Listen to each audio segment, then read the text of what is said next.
Thank you, the organizers, for giving us the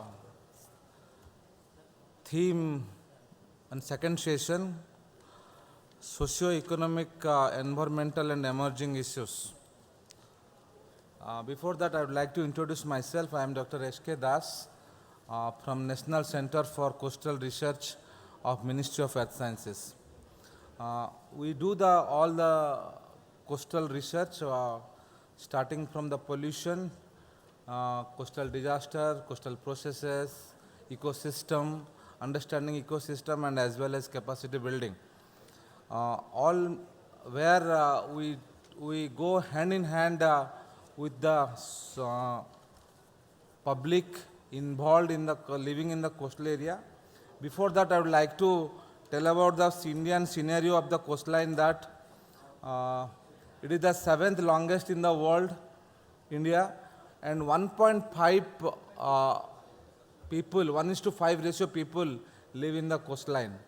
Mostly the fishing community and all these populations depend on the coastal fisheries. And as per the FIO report, there are 35% of food productions we are depending on the marine life. So understanding the coast, feeling the sensitivity of the coast, facing the challenges due to the natural disasters, all these things we have to consider. Where socio-economic also we have to think. It is not like that when a disaster comes, as Dr. Mahapatra told in the morning session, that it is not to reduce the life. You have to think also the advisory service and everything, how you can reduce the economic loss. So that also we have to discuss in this session, and how sustainably actually it is having an impact on the environmental, and what are the emerging issues. I think with this note, I request all the audiences, let us open for discussion. If any questions related this, let us raise, then we will try to answer. Now, I would like to request my co-chair to introduce and say a few words. Can you come here?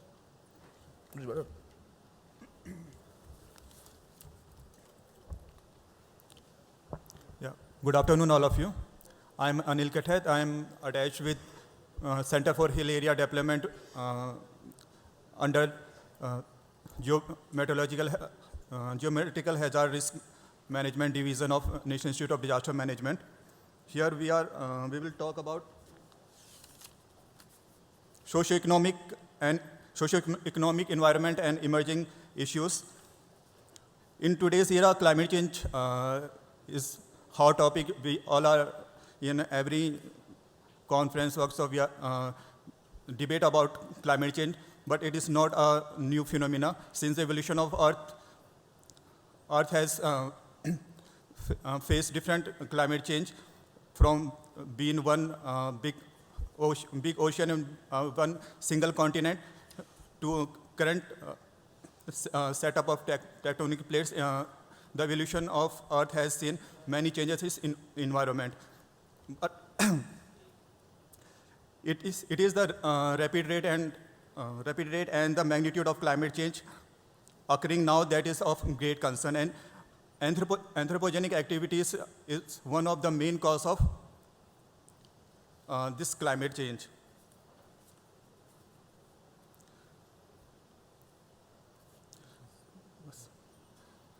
Thank you. So let us open for the discussions. I think I request members and all the delegates, and if you have any questions related regarding this, I think we will open for discussion. Yeah. Yeah, please. Please introduce yourself, and then please give a brief questions, okay? Because time is given only 30 minutes. At least 10 questions I want. Yeah. Yeah.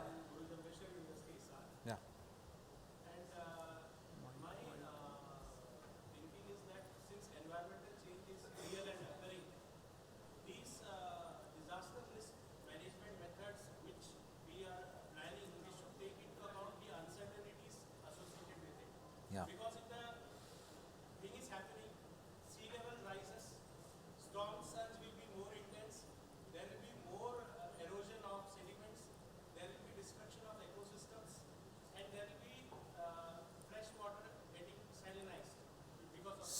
Saline water intrusion.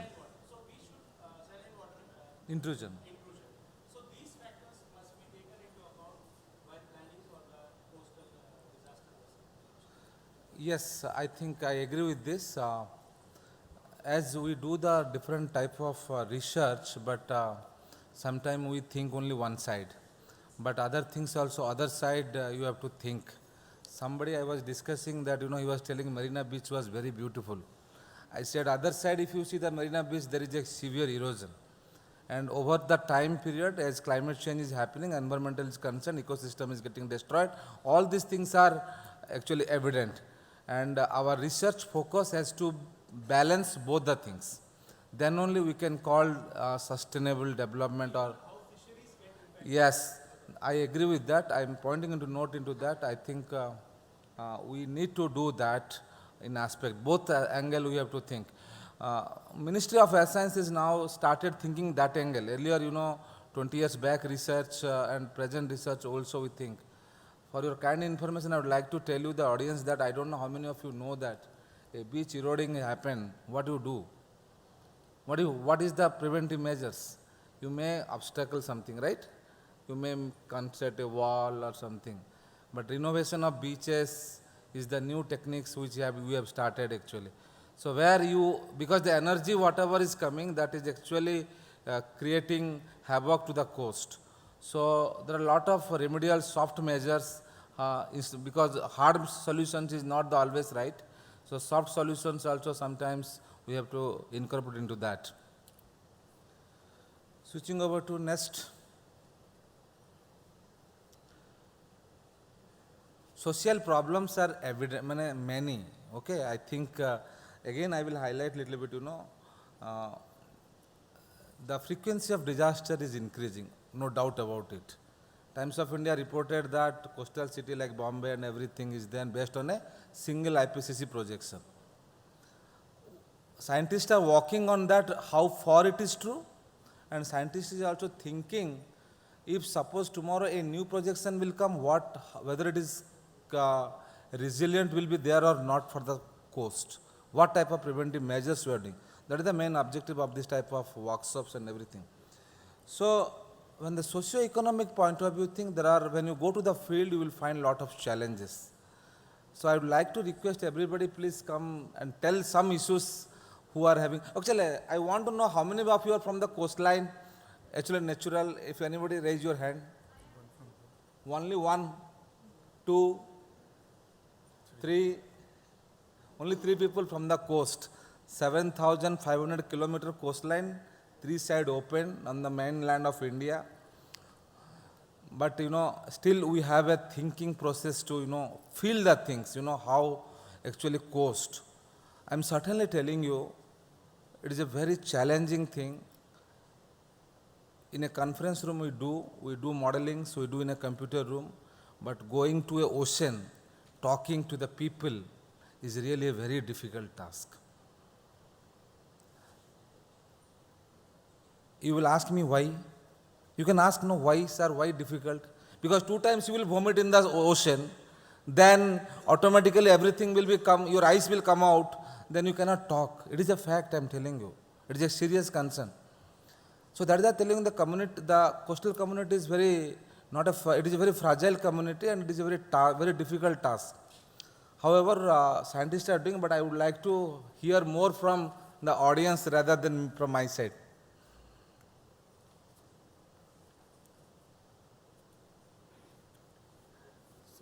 Yeah.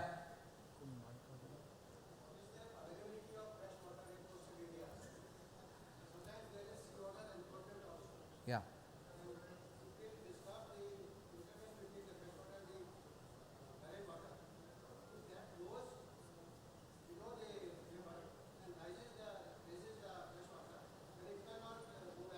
Yeah.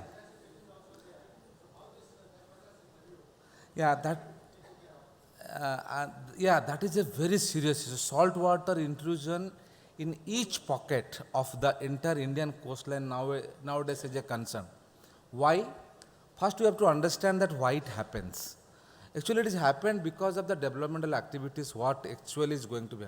If you have a structure, if you have a concrete slab or anything like that, you don't have a sand, that entire salt water cannot purify, it cannot reach to the aquifer. So that is number one. So slowly, gradually, you will see that the groundwater become getting destroyed, and finally, salt water intrusion will be, impact will be more in that area. So for that, ministry is doing lot of programs. Community level, we give granted projects to the universities and everything, and they do make some sort of reports form only. But however, there are a lot of things we have to do for this sea water intrusion. And honestly speaking, day by day, as your question is concerned, it is deteriorating.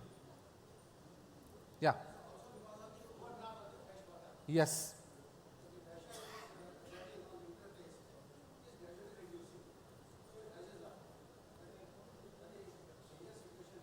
Yeah, it is actually a serious concern. I agree with you to write this. Yeah, please. Okay. Sundarban Delta. Okay, right.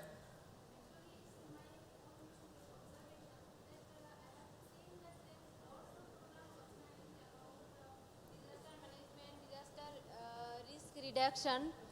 But in 2009, I was happened in Sundarban, and there is lots of cyclone are happening, and still till now it's continuing increase. So I have seen that there is lots of program are organizing, and the planning is also lots of planning, and we are here also I have seen that we have spent lots of money for the arranging these types of program, but there is no electricity availability after the cyclone. Till now there is no availability of the electricity, and the road also not good. If we are arranging lots of program, why the people are facing that type of lots of problem? Where is the gap? Anybody from IMD want to talk on this? Or NIDM sir, why actually there is a problem in the post-disaster? Actually, post-disaster scenario is really havoc. I agree. Electricity, though impact-based forecast slowly IMD is taking into account, they will tell you exactly tomorrow that 100 number of electric pole will be uprooted. But again, as a mitigation measures, it is a difficult task to revoke electricity overnight. That is a big challenge for the Sundarban-like areas. I agree that. But somebody has to tell that why it is happening. Anybody from NDMA?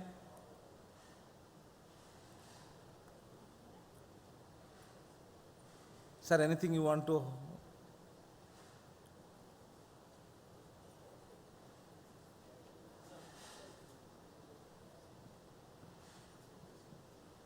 See, post-disaster is a function, post-disaster impacts is a function of the priority given to rehabilitation, reconstruction, and building back better. Okay. It has got no relevance to what has happened already. Okay. It is what we are going to do in future. Now, in that, what is the intention? How much training is there? Because we all know spending $1 today in disaster mitigation resilient infrastructure, he saves $4 in future as per a study carried out. So if we are ready to do that and spend that little bit extra to build back better, then the post-disaster impacts will be lesser and the resilience increases. A person is able to come back.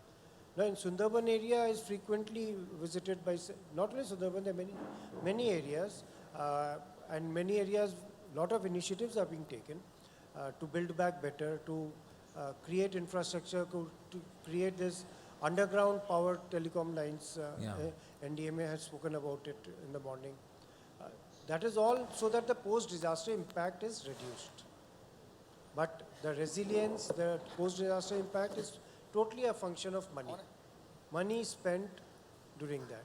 How much you will give for relief and how much you will give for reconstruction is a issue here. So, And it's also very cost effective, I believe. no, This see, underwater, I mean, under electricity, everything. it is initially not cost effective because you have to go slightly deeper, nearly 1 meter down to be totally disaster proof.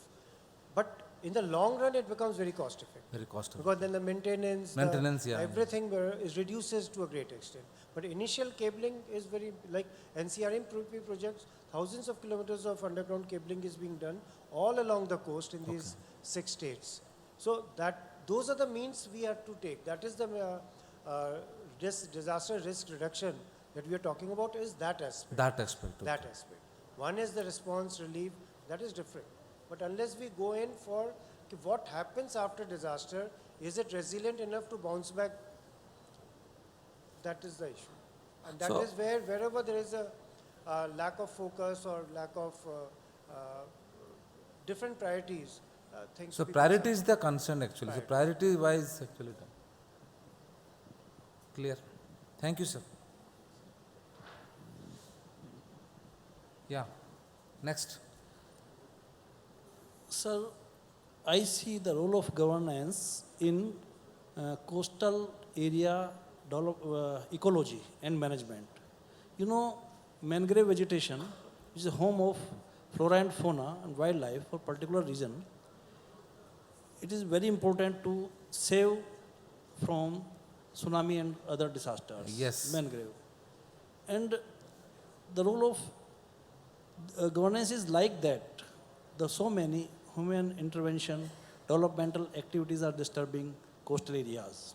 Recent example was the order of Honorable Supreme Court to demolish flats in Kerala.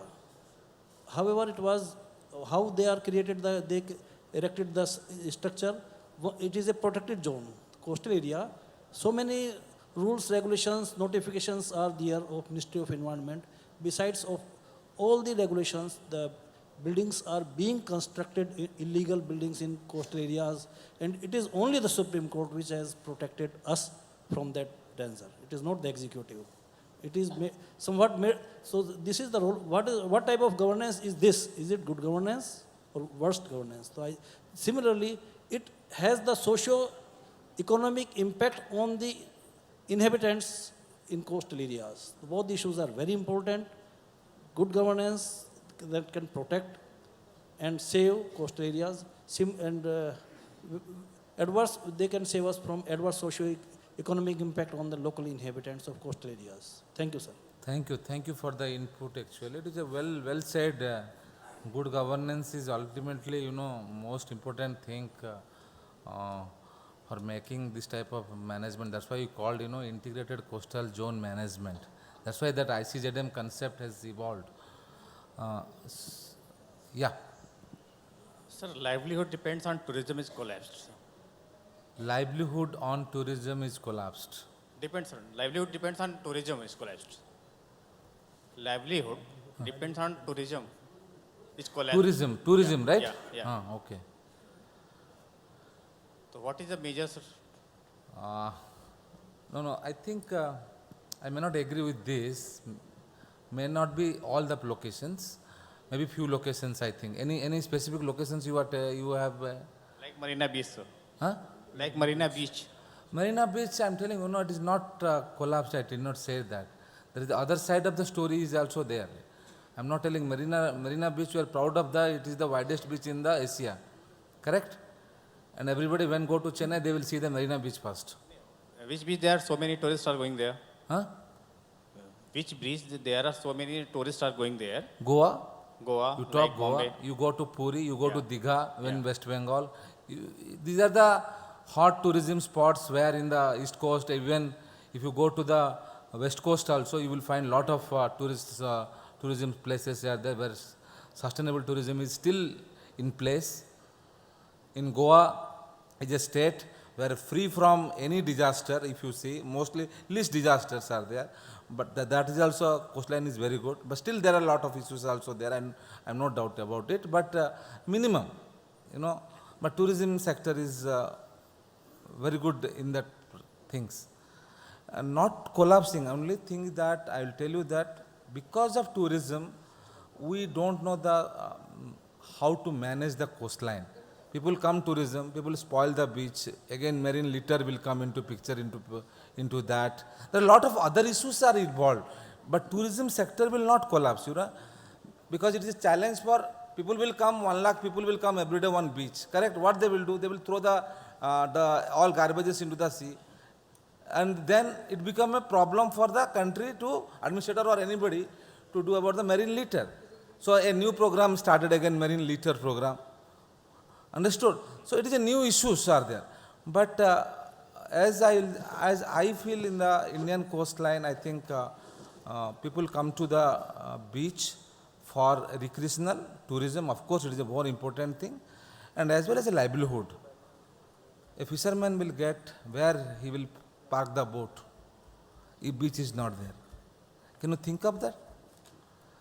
Correct. A fisherman point of view, if you think, if he has a boat, he has to park it somewhere. Okay?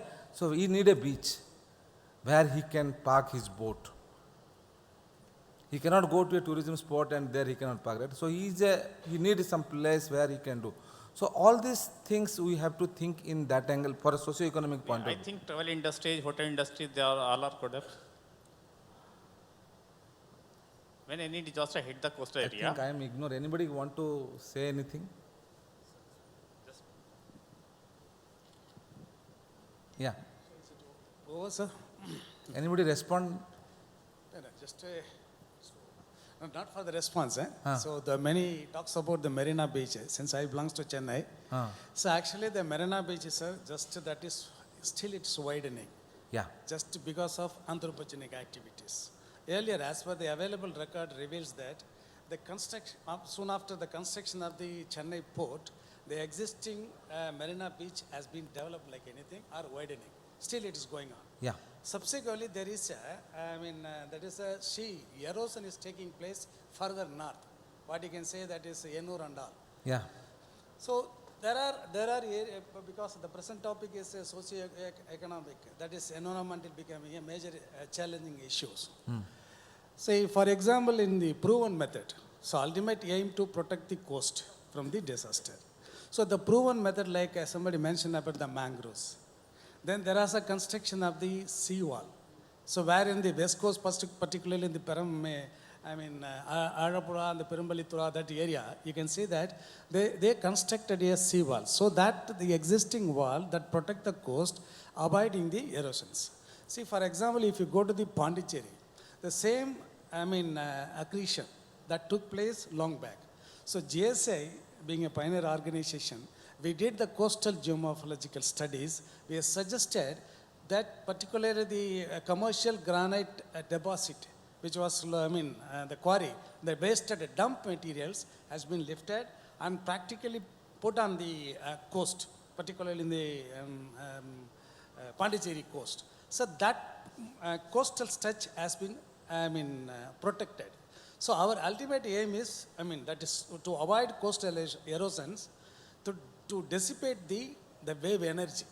For that, the quarry dump or the waste materials that helped to protect the Pondicherry coast.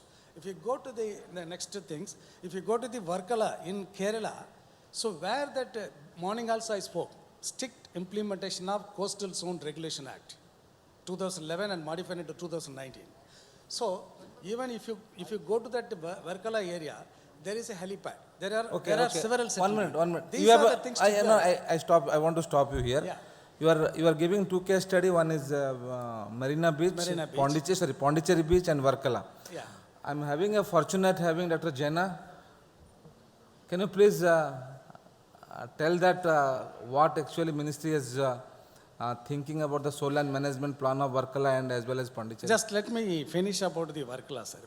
Because we also did the geotechnical studies along the Varkala coast. What are the causative factors for still that toppling is going on? Erosion is taking place because of very thick overburden. We have suggested the technical, to protect the coast. But still, of course, the implementation has to be done by the stakeholders, say for the government, state government. So being a government organization, that you can insist either it is the respective stakeholders to protect the coast based on the recommendations provided by the, even GSA also provided. The similar type of things other organization might have been provided, that has to be, protected. That was declared as a geopark, sir. One of the important coast. Thank you. I think Dr. Jaina, can you please tell that? Because he will highlight, because he is directly involved into that, I know him. No, just I want to, he already answered his point. These are the things, even though research organizations are studying in various technique and suggesting the intervention which will be suitable for the protecting this coast, whereas that the fund has to be funded by state government or local body, so which is missing. So that is the lack of is happening in most of the case studies. So already he has addressed it. But now for Varkala, if you see, not only geological problem, it is also now that waves are hitting also directly to the cliffs. So that is some intervention has been suggested by NIOT and NCCR. And now I think state government has put in place that I think after this monsoon, they are going to implement the interventions for Varkala. Thank you. Thank you. Any other emerging issues? Yeah.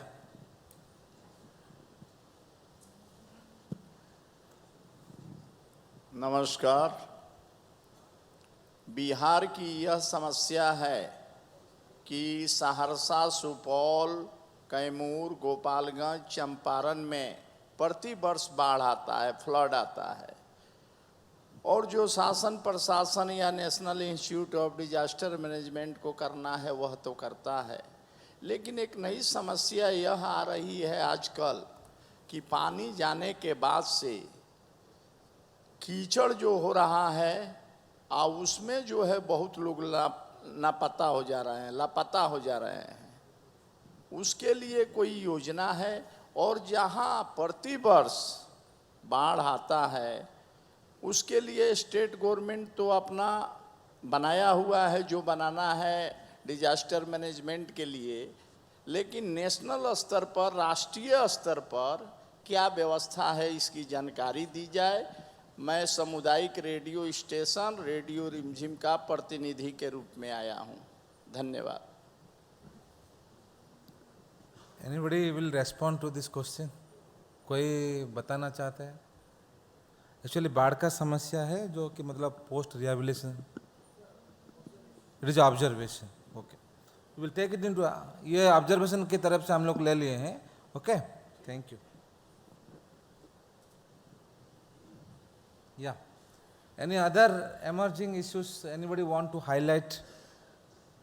Yeah, please. Yeah, good afternoon. Actually, I would like to say something regarding, like, when we talk about coastal protection work or anything of that sort, like things comes in our mind like protecting our coast or beaches with geotube, geobags or seawall or similar type of things. But mostly it has been seen like the tourist attracting beaches get all these facilities. But there are many beaches which are mainly governed by the fishermen or similar thing.